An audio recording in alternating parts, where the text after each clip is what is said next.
Ay, tingnan natin to guys. Bato. Ay, naman batong ginto. Tingnan natin to.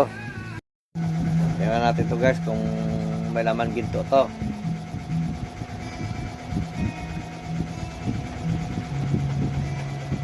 Ang magandang quality nito guys ah. Oh. Parang may laman to ah.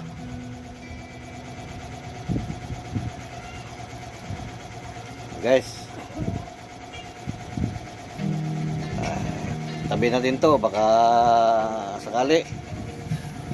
Baka balang araw is ano. Guys. Yan. Paratuhan ko na lang kayo. Sakali man. Nakuha na ng video ang pangaharas sa isang content creator. Habang nag-grocery siya, meron daw na pogian sa kanya. Saka siya nilapitan, hinawakan at inamoy-amoy. Narito ang Frontline Report.